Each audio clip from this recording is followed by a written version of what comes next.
Scheider from Scheider Farms Greenhouse. I'm out here on this late summer day. It's gorgeous out. Our hydrangeas are looking wonderful, so I wanted to make a hydrangea wreath to put in my house, I think I'm going to put it on my front porch for a while and then be able to take it in. But hydrangeas are wonderful this time of the year. They're in peak bloom. This is a limelight hydrangea, and that's probably my favorite shrub and the best one to cut. I like it because the blooms are really big. They keep their color into the fall and when you take them into your house, they can stay really, really nice for years, actually. So I'm going to make today this wreath, and we're going to use limelight hydrangea. And you always want to cut your blooms, and these are smaller off of the back side of my other shrub behind the house. You always want to cut them at a certain phase and cut them in the morning. So here's a real good demonstration of what you shouldn't cut, which this one is not quite open.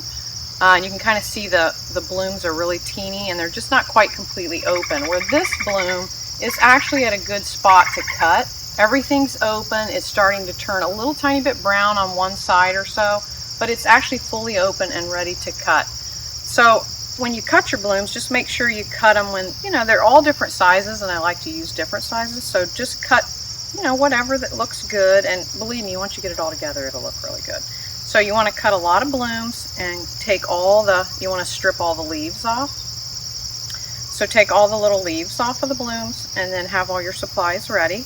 And the things you're going to need is some type of a wreath or ring.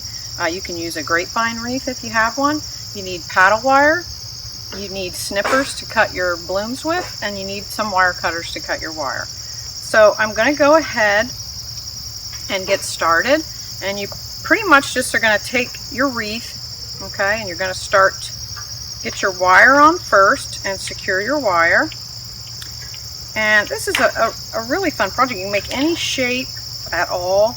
You can make squares, use a coat hanger or whatever. But you're going to secure your wire on your wreath and get you a couple blooms on there.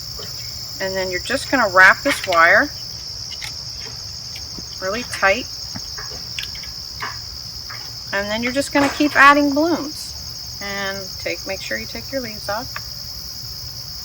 And add a couple at a time. Kind of vary the sizes and make sure they look good on the top. You want them to look really good and use a lot of them, so it'll look a lot better the more you have. It'll be really full. We'll get that good and tight. And we're going to add some more.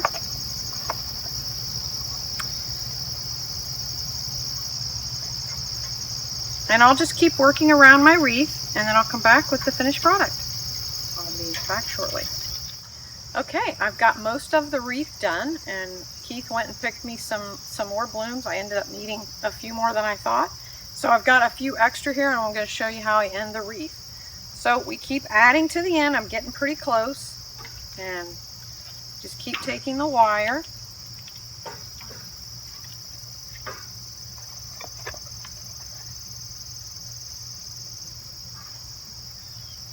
And the tying in is not as difficult, but you just want to take your time because you can always add to it. Just make sure each bloom is secure because we want it to be good and full at the end. So you can't really see where it starts and where it ends. That's the key to a really nice professional looking wreath.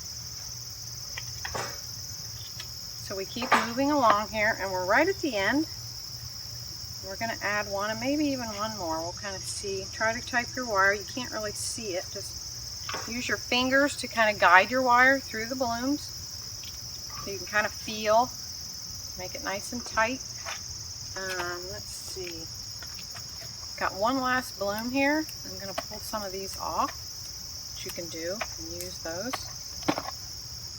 Make sure you get the leaves off. Snip that last one. See how pretty green that is? That's going to stay nice. So I'm also going to snip. I've got a little stem here I'm going to hide. So get that in there. And then I'm going to kind of pull that into the other part of the wreath. So we get that last bit of color there. And then bring the wire through.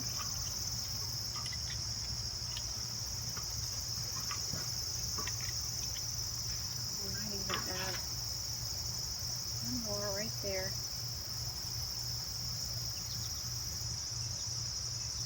And you got to feel it. Make sure you get it secure. And all the way around. One more time.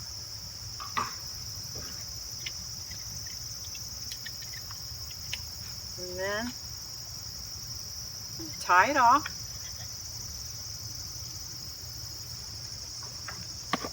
And then I'm able to cut the wire. Leave a little extra to make a little bit of a